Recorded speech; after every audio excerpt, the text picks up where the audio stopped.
vaso novo. Tem que descer a olaria de Deus. Mas se queres ser um vaso novo, tem que descer a olaria de Deus.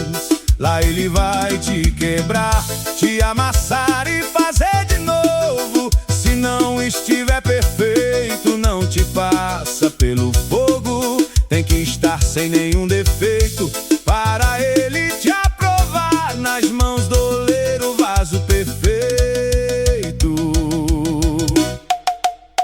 Você será